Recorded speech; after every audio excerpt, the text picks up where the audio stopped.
6장 20절에서 21절입니다.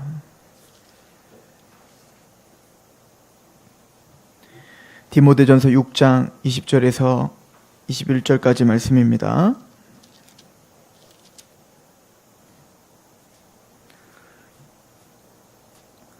우리 함께 봉독할까요? 디모데전서 6장 20절에서 21절 시작. 디모데야, 망령되고 헛된 말과 거짓된 지식의 반론을 피함으로 내게 부탁한 것을 지키라. 이것을 따르는 사람들이 있어 믿음에서 벗어났느니라. 은혜가 너희와 함께 있을지어다. 아멘. 오늘 디모데전서 마지막 시간입니다. 사도 바울이 사실은 사도 바울도 자신의 인생이 얼마 남지 않았다는 것을 알아요. 또 이제 노년에 쓴 거니까요.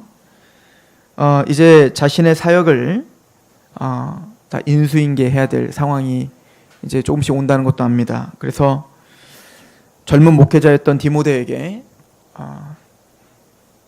어떻게 교회를 인도하고 또 어떻게 교회를 하나님의 말씀과 또 하나님께서 핏값으로 사신 주의 핏값으로 사신 이 교회를 어떻게 섬겨야 되는지를 설명해 주는 말씀이 바로 디모데전후서 또 디도서 같은 이 목회 서신입니다.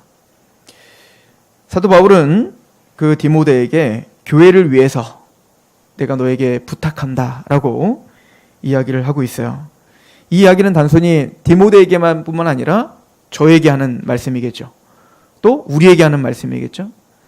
오늘날 우리가 사도 바울이 지금도 살아있다면 사도 바울이 우리에게 무엇을 부탁할까? 이것을 좀 진지하게 고민하는, 또 그렇게 고민하면서 디모데전서를 다시 한번 여러분들이 봉독하는 시간들이 꼭 있으시길 바랍니다. 제가 그 여름 때만 되면 이렇게 수련회 집회 인도를 하러 가게 돼요. 근데 요번에 수련회 집회를 월요일부터 오늘까지 이제 한 집회를 인도하고 왔는데 좀 특이해서 제가 말씀드립니다. 제가 보통 가는 이제 집회들은 거의 이제 장로교 쪽에 많이 가겠죠. 장로교 목사니까.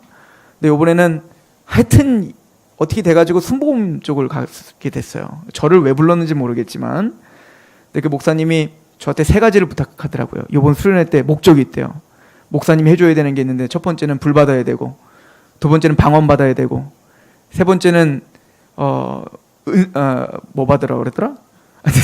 불 받고 방언 받고 뭐 하여튼 뭐 받으래요. 하여튼 뭐 자꾸 받고 싶다 그래서 그러냐. 그래서 이제 제가 마음에 진짜 불 받는 게 무엇인지를 좀 알려주고 싶었고, 진짜 방언의 의미가 무엇인지를 좀 알려주고 싶었어요. 근데 제가 가서 복음을 전했죠. 그죠? 그냥 복음 전했어요. 예수님의 십자가의 이야기와 부활 이야기와. 근데 특이하게 초등학교 1학년부터 대학생까지 있는 집회입니다. 그러니까 그 아마 그런 어떤 그 초등학생부터 대학생까지, 그러니까 한 20명도 안 돼요. 조그만 집회였습니다. 그러니까 강사들이 안 오려고 한대요. 왜냐면 청소년 집회면 청소년 집회고 아동부 집회면 아동부 집회고 청년, 이게 너무 이제 광범위하니까 어디에 포커스를 두고 이제 설교를 해야 될지 모르니까 아무도 안 온다고 했다는 거예요. 그래서 어쨌든 그 집회가 있기 한 이틀 전인가? 그때 이제 제가 받고 그냥 하겠습니다 해서 이제 갔던 건데, 제가 하고 싶은 얘기는 복음을 전했습니다. 주님께서 우리에게 전한 십자가의 복음을 전했어요.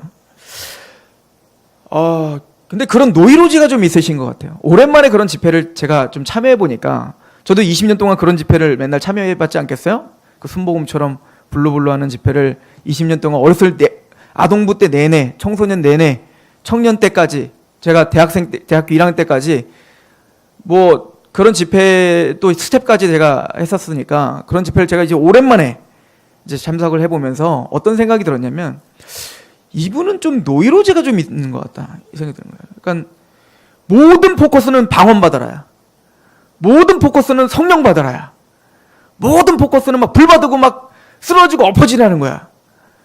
자꾸 애들 힘들어 죽겠는데 자꾸 일어나라고 하고.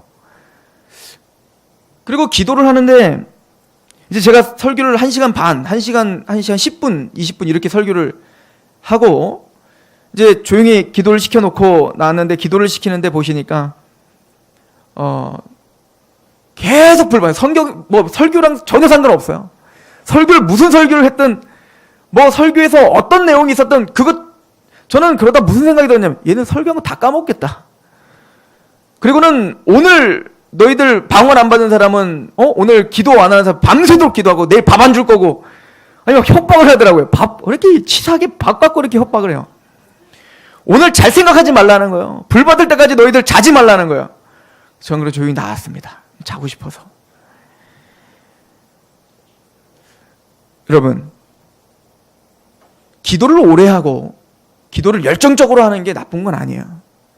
때로는 우리도 하나님을 갈망하는 마음으로 부르짖기도 하고 눈물을 흘리기도 하고 정말 우리의 모든 마음을 토로해서 하나님 앞에 기도하고 부르짖고 붙잡고 애원하고, 그러다 보니 내 마음이 뜨거워지고 그런 역사들이 있기를 소망합니다. 그런데 그것이 항상 노이로제처럼 그렇게 하지 않으면 무슨 은혜가 아닌 것처럼, 저는 차라리 말씀을 전파하고 그 말씀이 도대체 무슨 의미인가 조용히 기도했으면 좋겠어요. 그 말씀, 오늘 나에게 주신 말씀이 뭐였지? 라고 조용히 생각해 보면서 내가 그런 말씀과 나의 삶이 얼마나 달랐었던가, 그 말씀, 오늘 하나님이 나에게 이 목사님을 통해서 선포하신 그 말씀을 통해 보니 오늘 나는 어떤 삶을 살았는가 조용히 좀 생각하는 시간을 가지면 안 되는 겁니까? 그분의 모든 목회의 목적은 아이들 불받고 뭔가 넘어지고 방언하고 그것밖에 없어요. 어떤 설교를 해도 다 그거예요. 저는 이렇게 스스로에게 물어보는 겁니다. 그래, 목회에 다양성이 있지. 어떤 사람은 지식을 추구해서 말씀을 추구하고, 어떤 사람은 감정을 추구해서 어떤 그런 기도나 그런 것들을 추구하는 거겠지라고 아무리 생각하려고 해도 이해가 가지 않아요. 만약에 지금 그분들이 말하고 있는 게 정말 그렇게 중요하고 그게 정말 목숨을 걸 만큼 중요한 거라면 사도 바울이 디모데에게 불 받으라, 방언 받으라, 엎어져라 이거 계속 썼을 거라고요. 한마디도 그런 게 없어요. 바울은 자신의 목회를 지금 정리하면서 마지막으로 디모데에게 부탁하는 겁니다. 내가 너에게 부탁한 것을 너는 가르쳐라 하는 거예요. 그렇다면 우리는 하나님 앞에 소리 지르기 전에 먼저 하나님 말씀으로 와서 진중하게 말씀이 우리에게 뭐라고 하는지를 좀 알아먹어야 되는 거 아니에요? 우리가 하나님 앞에 열정을 드리기 전에, 내 열심을 드리기 전에, 내 진심을 드리기 전에 먼저 하나님의 원하는 게 진짜 뭔지 하나님 말씀 앞에 좀 서야 되는 거 아니에요? 너희가 하나님께 열심은 있으나 올바른 지식을 따르지 않는구나. 이게 사도 바울이 사람들에게 한 경고였습니다.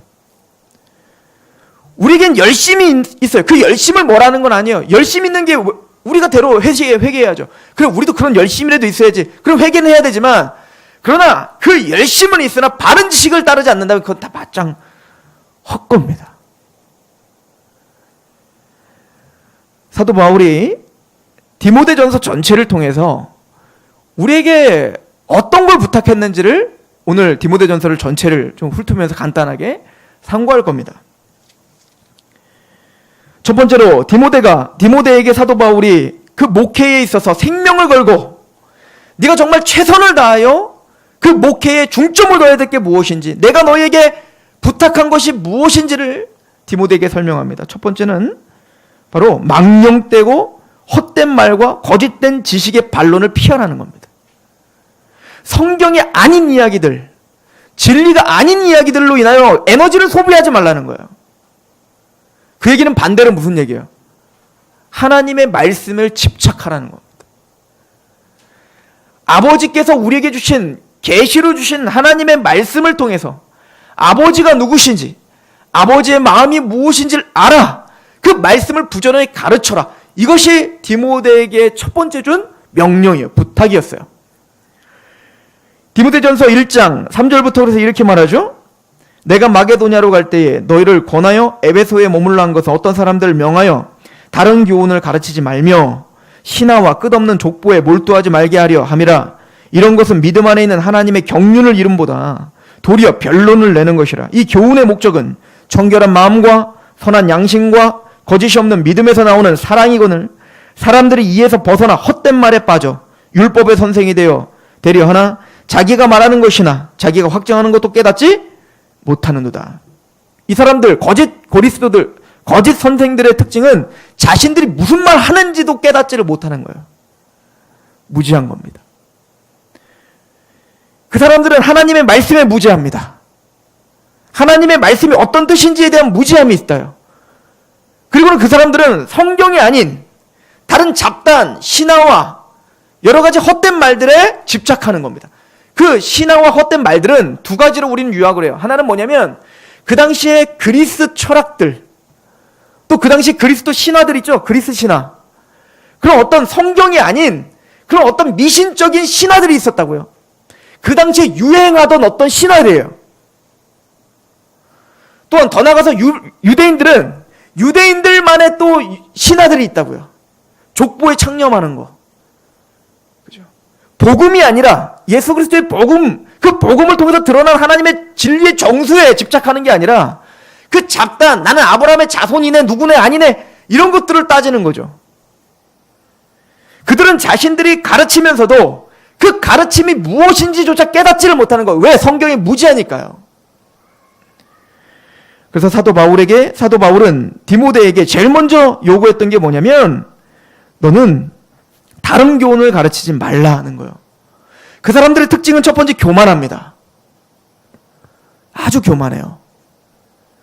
아버지의 말씀, 성경에는 별로 관심도 없으면서 지금 현대 유행하고 있는 것들을 죄다 습득해가지고 그걸 버무려가지고 사람들에게 가르치면서 이게 진리라고 우겨요. 그리고 그렇게 하지 않으면 저주받을 거라고 자꾸 협박해요. 또 그들은 하나님의 경륜을 이루는 것에 별로 관심이 없습니다. 그들은 변론을 내는 거에 관심이 있다 했어요. 하나님의 경륜은 뭐죠? 구속사입니다. 창세기부터 계시록까지 하나님이 어떤 구속사로 계시록, 이 성경을 통해서 우리에게 무엇을 이야기하셔 가시는지, 하나님의 역사가 지금도 진행되고 있는데 하나님이 창세기에 아담을 만든 이후에 그 인간을 만든 목적, 하나님이 천지를 창조하신 목적, 하나님이 그 타락한 인간을 어떻게 구원하실지, 또 그 예수 그리스도를 이 땅에 왜 보내시는지, 또 예수님을 이 땅에 보내셔서 우리에게서 어떤 일을 행하려고 하시는지, 전 역사, 우주적인 역사를 하나님은 어떻게 마침표를 찍으시고 마침내 어떻게 완성시킬 하나님의 나라가 무엇인지, 또 개인적으로 내 안에 예수님이 내 안에 들어오셔서 십자가의 구속으로 구원의 은혜를 받아 그리고 나를 어떻게 성화의 과정을 인도하여 마침내 나를 어떤 존재로 만드시려고 하는 건지, 성경이 그거 얘기하려고 한다. 이걸 구속사라고 말합니다. 하나님의 경륜, 하나님의 큰 경륜, 이것에 대한 관심이 없어요. 그러니까 성경이 별로 그들에겐 필요 없습니다. 창세기부터 계시록까지 도대체 이 말씀이 무슨 이야기인가 궁금해하지 않습니다. 어차피 성경이 없어도 교회 와서 느끼면 되니까요. 어차피 하나님의 말씀과 뜻은 몰라도 그냥 내 감정에 뭔가 북받친 어떤 눈물이 나면 은혜라고 이야기하니까요.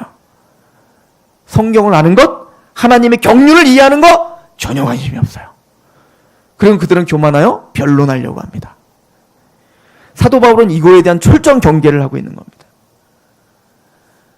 너는 하나님의 말씀을 가르치고 그 말씀을 집착하며 하나님의 경륜을 이루라 라고 하는 거예요. 하나님의 경륜을 가르치라는 거예요. 하나님의 구속을 가르치라는 겁니다.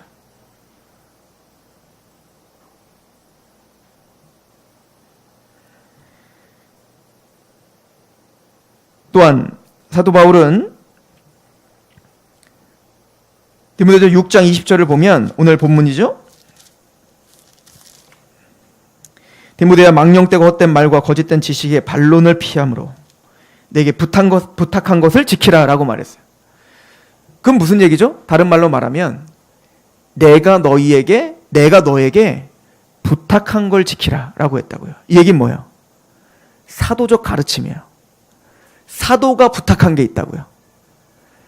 그러니까 지금 초대교회의 문제는 갈라디아 교회가 그렇게 망가졌던 이유가 사도 바울이 가르쳐줬던 그 말씀 외에 다른 사람들이 와서 자꾸 혼탁하게 했다고요. 사도가 가르쳐준 말씀 외에, 사도가 가르쳐준 복음 외에 자꾸 다른 것들을 곁들이기 시작했다고요. 사도가 가르쳐준 게 뭐예요? 우리에게는 성경이라고요. 그러니까 교회는 끊임없이 사도의 가르침, 사도들이 우리에게 부탁한 것을 드러내주고 그 부탁한 걸 가르치는 거라고요. 그런데 교회가 이제는 새로운 거를 자꾸 받아들이고 싶은 거예요. 그러니까 사도들이 부탁한 것 외에 자꾸 다른 것들을 곁들이는 거예요. 더 권위 있다라고 하는 것으로 인해서. 사도 바울은 그래서 디모데에게 마지막으로 다시 한번 강조하는 겁니다. 내가 너에게 부탁한 것을 좀 지켜라. 거예요. 우리가 집착해야 되는 것은 세상의 원리가 아니에요.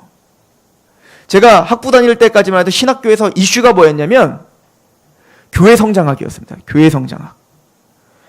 교회 성장학이 굉장히 막 활발하게 신학교에서 가르쳐주기 시작했다고요. 그때 제가 그때 샀던 책들이 있어요. 하여튼 그때 샀던 책들은 다 쓰레기예요. 하여튼 그때 샀던 책들을 그래도 갖고 있어요. 왜냐면 재밌어서 봐요. 얼마나 웃기게 가르쳤는지. 근데 그때 배웠던 게 뭐냐면 어떻게 하면 교회를 경영할 거냐는 거예요. 새로운 패러다임이 들어와야 된다는 겁니다. 이 교회에. 말은 그렇게 하지 않지만 그 교회 성장학이라는 것에 그 밑받침에 뭐가 깔려있냐면 성경 갖고는 안 된다는 겁니다. 교회가 말씀 갖고는 안 된다는 거예요. 세상의 탁월한 원리들을 좀 배워야 된다는 거예요. 이게 왜 그런 줄 아십니까? 그 당시에 1980년대부터 90년대 초까지 미국 윌리코리 교회나 세들백 교회 같이 그렇게 세상적인 방식으로 마케팅 전략으로 대형교를 이룬 교회들이 있었다고. 그 교회들을 또 한국교회 목사님들이 마케팅하러 간 거예요. 미국으로. 그래서 80년대 후반부터 90년대까지 그 미국의 그 큰 교회들, 그 교회들을 마케팅 전략으로 성공했던 교회들을 다시 분석해서 그걸 갖고 교수들이 목사들이 공부해갖고 와가지고 신학교에 가르쳐준 게 교회 성장학인 거예요. 거기는 사도 바울의 부탁과는 전혀 상관없는 이야기들이 많아요. 시장 조사를 다니고 이곳에는 어떤 사람들이 있는가? 교회가 어떤 옷을 입고 가야 되는가? 어떤 선물을 들고 가야 되는가? 이 교회가 너무 큰 광대상을 들고 있으면 그래서 사람들이 무거워 보니까 강대상 낮추고 크리스탈로 다 바꾸고 여기를 다 공연장으로 만들고 좀 사람들이 왔을 때 재미있고 활기차고 행복한 모습을 보이고 말씀 시간 1시간, 1시간 반 너무너무 기니까 20분으로 줄이고 사람들이 왔을 때 편안한 마음으로 기쁜 마음으로 행복한 마음으로 설교를 들을 수 있도록 재밌는 예화들을 좀 많이 넣고 열린 예배라고 해서 불신자들이 왔으니까 여기서 찬양하는 것도 이 사람들에게 걸림이 되니까 그들이 잘 알고 있는 건전한 가요들을 불러가면서 그 사람들의 마음을 좀 북돋아주자. 그래서 교회가 커졌는지 모르겠지만 사도의 부탁은 망가진 겁니다.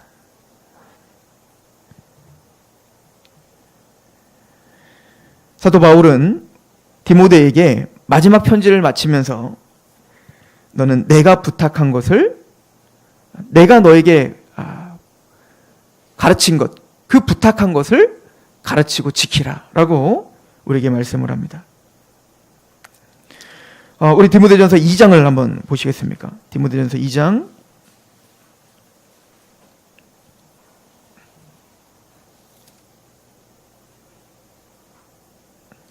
1장부터 볼게요. 1장 18절. 그래서 사도 바울은 디모데에게 이렇게 말하죠.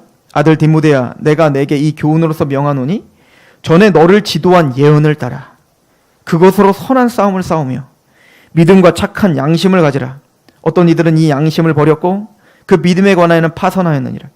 그 가운데 후메네오와 알렉산더가 있으니 내가 사탄에 내준 것은 그들로 훈계를 받아 신성을 모독하지 못하게 하려 함이라. 사도 바울이 디모데에게 말하는 건 간단합니다. 너는 바른 교훈을 따르라. 너를 지도하던 예언, 내가 너를 지도하던 예언, 이 예언이라는 말이 뭐죠? 하나님의 말씀을 받아 대언한 계시예요. 그러니까 우리로 말하면 신약 성경인 겁니다. 사도 바울의 글, 이 편지들을 가리키는 거예요. 그러니까 디모데야, 너는 내가 너에게 가르친 이 예언의 말씀을 붙잡아라. 그리고 그 말씀을 갖고 선한 싸움을 싸워라는 거예요.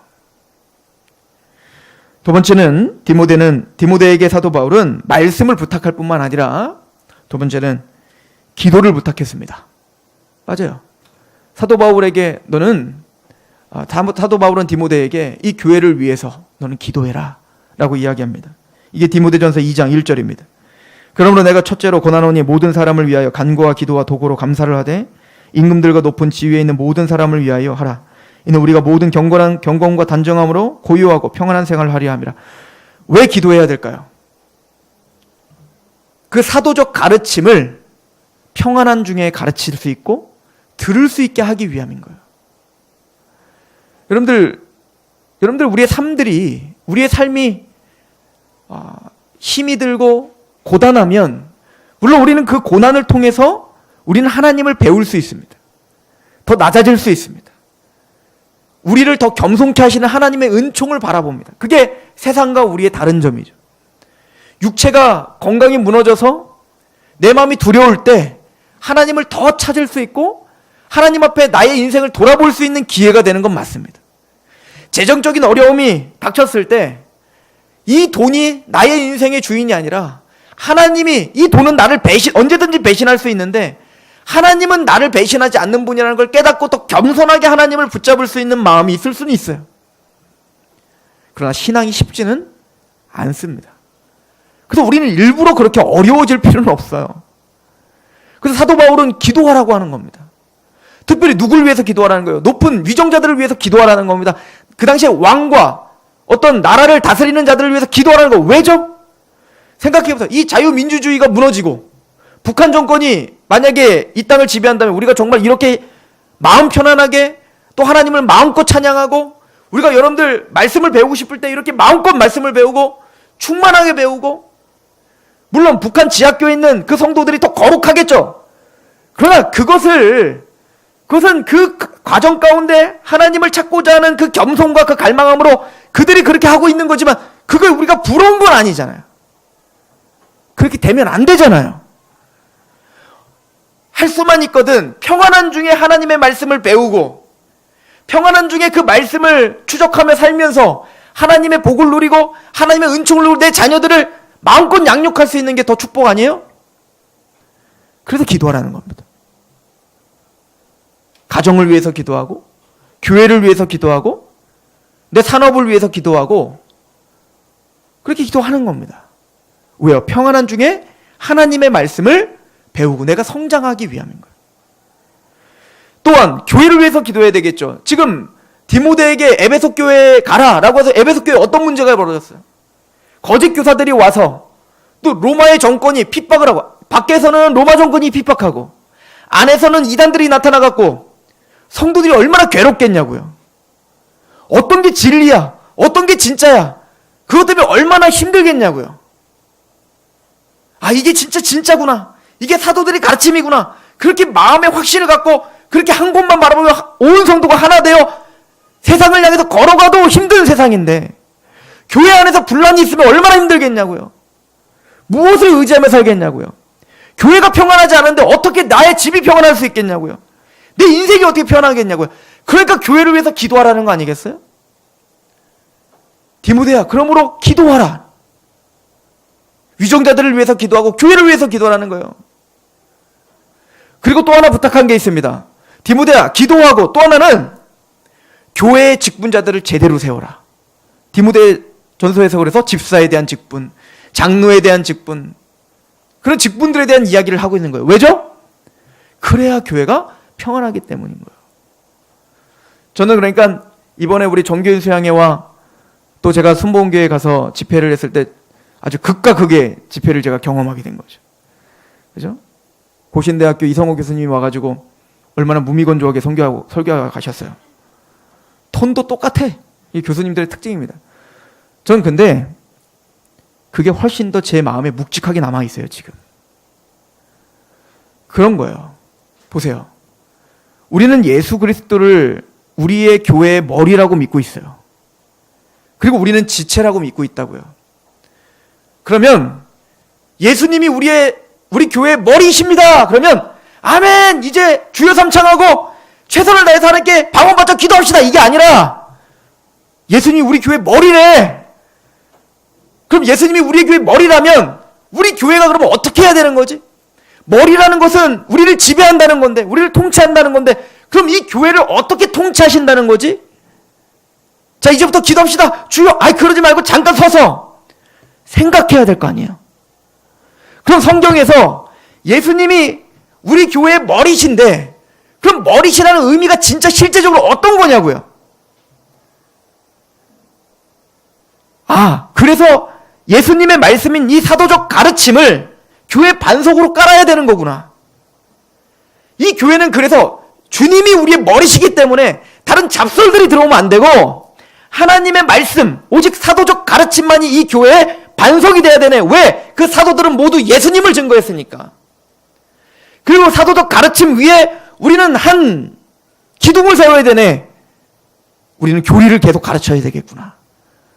우리는 끊임없이 이 사도적 가르침을 대물림돼요. 우리 청년들에게, 청소년들에게, 아이들에게, 장년들에게 끊임없이 이 사도적 가르침이 무엇인지를 가르치는 교회가 되겠네. 그래야 주님이 우리를 통치하시죠. 그리고 또한 그 일을 위해서 우리는 한 기둥, 뭘 세우래요? 성경적 직분을 세워야 되는구나. 아무나 직분을 막 세우면 안 되는 거네. 성경적으로 그래서 은사가 있고 그 말씀에 따라 우리는 그렇게 교회를 운영해 가야 되네 라고 우리는 교회에 대해서 고민을 해볼 수가 있다고요. 이게 은혜인 거예요. 이게 은혜 받는 겁니다. 은혜 받는다는 것은 말씀을 듣고 갑자기 눈물이 나고 막 그냥 가슴이 뜨거운 걸 말하는 게 물론 그것도 은혜예요. 그러나 자칫 잘못하면 그것은 우상숭배의 은혜일 수도 있어요. 진짜 은혜란 내가 마음에 들건 안 들건, 이게 막 내 마음에 막 눈물이 나건 안 나건 상관없어요. 그 말씀을 통해서 내가 점검이 되고, 또 그 말씀을 통해서 우리 교회를, 내 신앙을 어떻게 세워갈지를 그 방향이 보이고, 그래서 예수님이 우리의 머리가 되십니다 라고 하는 그 의미가 우리 교회의 어떤 운영 방침을 통해, 또 나의 삶을 통해서 그게 실현돼 가고, 이게 사도적 교회지 않을까요? 그래서 사도 바울은 디모데에게 사도적 가르침에 의거한 직분들을 어떻게 세워야 되는지를 설명해 주고요. 또 교회의 남자는, 여자는 어떤 질서 가운데 예배를 드려야 되는지를 디모데전서는 자세하게 우리에게 설명을 해줬던 겁니다. 즉 디모데에게 첫 번째 말씀을 부탁했습니다. 두 번째 기도하라 했습니다. 세 번째 교회를 교회답게 디자인하는 거예요.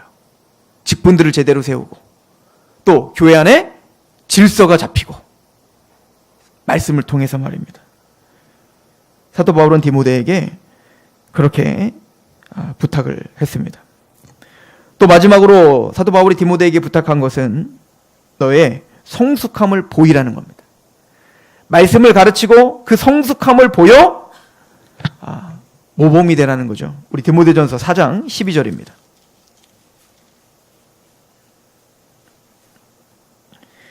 누구든지 내 연수함을 없이 여기지 못하게 하고 오직 말과 행실과 사랑과 믿음과 정절에 있어서 믿는 자의 본이 되어 내가 이를 때까지 읽는 것과 권하는 것과 가르치는 것에 전념하라.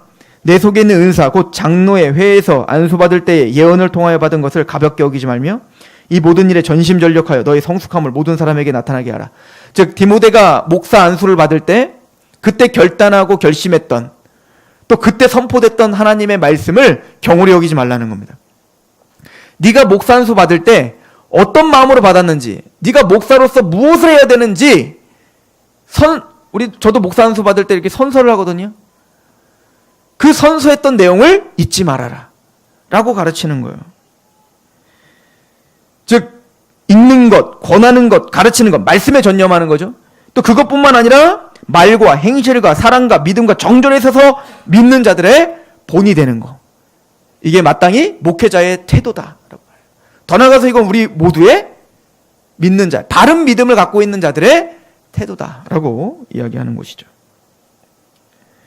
만약에 지금 사도 바울이 가르쳐줬던 이런 것들을 벗어나면, 그래서 헛된 가르침, 잘못된 가르침을 따르게 되면 어떤 결론이 일어난다라고 사도 바울은 이야기하냐면, 오늘 6장 20절에 보면 6장 21절에 이것을 따르는 사람들이 있어 믿음에서 벗어났다. 사도 바울이 왜 이걸 강조하냐면 이것을 떠나 헛된 가르침을 따르면 참된 믿음에서 떠나기 때문이다 라고 말하는 거예요. 심각한 얘기죠. 그래서 이미 앞에서 설명했죠. 후메네오와 이런 사람들이 믿음에서 파손했다 이거야. 헛된 가르침을 따르다 보니까, 사도적 가르침이 아니라 잘못된 가르침을 따르다 보니까 믿음에서 떠났다는 거예요.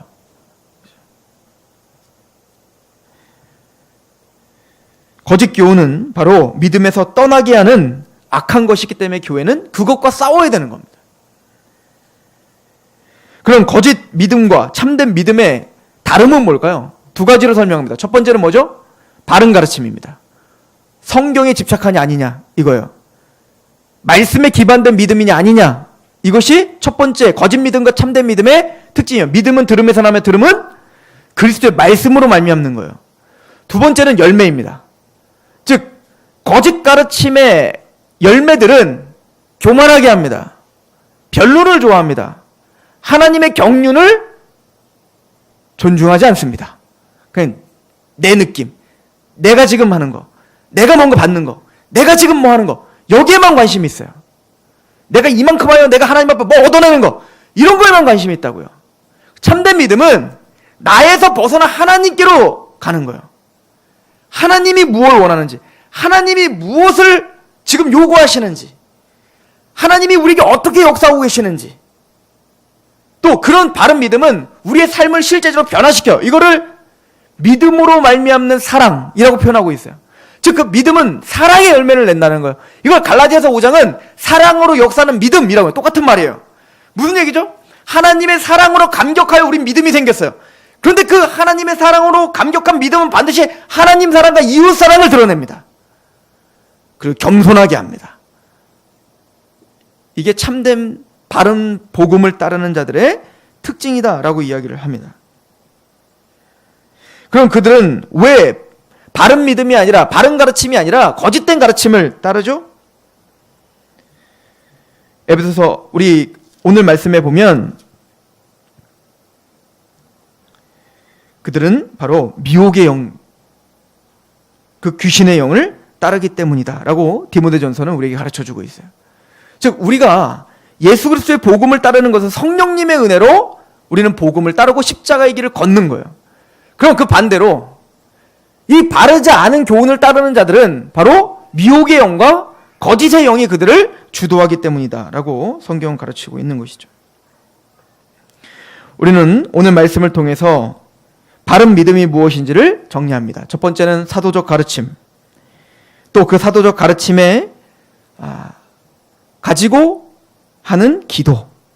여러분들 그래서 그 기도, 우리의 기도는 항상 뭘로 점검해야 된다고 했죠? 주님이 가르쳐준 기도는 거예요. 하나님의 영광으로 시작했다가 하나님의 영광으로 끝나는 기도입니다. 내 소원을 이루기보다 하나님의 뜻이 나를 통하여 이루어지기를 원하는 기도인 거예요. 하늘에 계신 우리 아버지 이름이 거룩히, 하나님의 이름이 거룩히 여기를 받길 원하고, 하나님의 나라가 임하기를 원하고, 하나님의 뜻이 하늘에서 이루어진 것처럼 나를 통하여 오늘 또 이루어지기를 원하는 기도를 하는 거예요.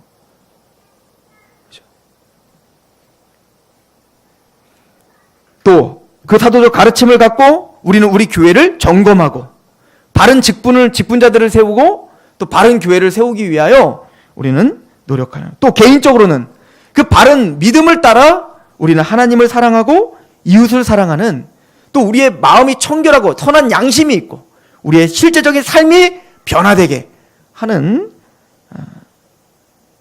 능력이 바른 말씀에 있다라고 가르쳐주고 있습니다. 그리고 디모데에게 마지막으로 은혜가 너희에게 있기를 원한다라고 말합니다. 저는 이 은혜, 사도 바울이 지금 축원하고 있는 은혜를 세 가지로 생각해요. 첫 번째는 바울의 인생을 통하여 경험된 은혜입니다. 이걸 디모데전서에게 이미 이야기했죠. 나는 죄인 중에 괴수였다. 내가 얼마나 핍박자였고 폭행자였고 하나님을 대적했던 자였는지 너희들이 잘 알지 않냐. 그런 나의 마음을 부셔버리고 낮아지게 하고 겸손하게 하여 그 십자가 외에는 전하지 않는 자로 나를 만든 그 하나님의 은총. 지금도 나는 죄인 중에 괴수라고 생각할 수밖에 없는 난 죄인인데 그런 나를 쓰시는 그 하나님의 은혜가 너희에게 있기를 원한다. 나에게 역사하셨던 그 하나님은 오늘도 너희를 떠나지 않고 너희를 변화시키고 너희를 겸손케 하며 너희를 인도하는 그 은혜가 있다. 내 인생을 주장했던 그 하나님의 은총이 오늘 너희에게 있기를 원한다 라고 말하는 겁니다. 두 번째는 바른 교회를 통해서 보호하시는 은혜인 거예요. 하나님이 우리 교회를 주셔서 바른 직분자들을 세우고 그 교회를 통해서 우리를 성장시키시고 우리 어머니와 같은 교회에서 말씀이 선포되어 그 말씀으로 양육하고 그 말씀으로 성장시키는 이 교회를 통해 하나님의 은총이 너에게 있기를 원한다는 거예요. 그리고 마지막, 하나님과 그리스도로 말미암은 은혜, 예수님의 십자가의 은혜를 말하는 거죠. 그래서 우리가 잘 알듯이 에베소 교회를 떠나면서 사도 바울이 장로들에게 뭐라고 청했죠? 내가 주와 그 은혜의 말씀에 너희를 부탁하노라 라고 말합니다. 사도 바울은 교회에게 마지막 이야기하면서 하나님과 그리스도로부터 우리에게 흘러나오는 그 십자가의 은혜, 아들을 주신 하나님께서 우리에게 더 무엇을 주시지 않겠느냐 하신 그 하나님의 은총, 그리고 그 은혜가 우리에게 선포되는 은혜의 말씀에 우리를 부탁한다라고 말하는 겁니다. 우리는 디모데전서를 마칩니다. 디모데전서 1장부터 6장까지 사도적 가르침에 집착하라고 가르칩니다. 하나님의 말씀에 집착한 바른 가르침은 우리를 반드시 변화시킵니다. 믿음으로 역사는 사랑이 일어나고 사랑으로 역사는 믿음이 반드시 나타날 것입니다. 그럼 바른 믿음 가운데 있는 하나님의 성도들이 모인 이 교회는 바른 직분자들을 세우고 또 교회를 위해서 기도하며 그 열정을 다해 가르침을 열심을 내는, 전심전력하는, 또 선한 싸움을 싸우는 그 하나님의 일꾼들이 일어나는 교회가 될 것입니다. 또 그 교회는 하나님의 은총이 주님의 날까지 우리를 인도하는 은혜가 있게 될 것입니다. 저는 사도 바울이 우리에게 부탁한 이 말씀이 또 우리가 붙잡고 가야 될 부탁인 줄 믿고 저 여러분들이 사도 바울이 우리에게 부탁한 이 말씀을 붙들고 승리하는 저 여러분 되기를 축원합니다. 기도하겠습니다. 하나님 아버지 너무나 감사합니다. 우리가 디모데전서를 긴 시간 동안 상고해 봤습니다. 우리가 다시 디모데전서를 1장부터 개인적으로 묵상할 것입니다. 우리 성도들이 디모데전서를 읽을 때 사도 바울이 우리에게 부탁하는 신앙의 핵심이 무엇인지, 교회란 무엇인지, 왜 우리가 기도해야 되는지, 왜 우리가 하나님의 말씀을 선포하고 그 말씀에 올곧게 사람들을 세워가야 되는지를 배우게 하시옵소서. 하나님, 우리가 마땅히 이 땅을 살아가면서 여러 가지 갈등들이 있고 또 여러 가지 필요들이 있고 또 여러 가지 기도 제목들이 있는 줄 압니다. 또 우리의 녹록지 못한 삶을 통해 때로는 낭망하고 원망할 때도 있는지를 우리는 압니다. 그러나 바울은 디모데에게, 가장 사랑하는 아들 디모데에게, 그 하나님의 사람 디모데에게 가장 중요한 핵심을 가르쳐줬듯 우리 또한 그 가운데서 하나님의 말씀을 집착하며 그렇게 오늘도 우리의 신앙을 점검하는 그 삶으로 넉넉히 이기게 될 줄로 믿습니다. 우리 귀한 성도들, 하나님의 말씀을 디모데전서를 읽을 때 성령님 조명하여 주셔서 지금까지 들었던 그 말씀이 생각나게 하시고 또 그 말씀을 통하여 그 바울의 그 부탁이 우리의 인생을 뒤어바꾸는 능력이 되게 하옵소서.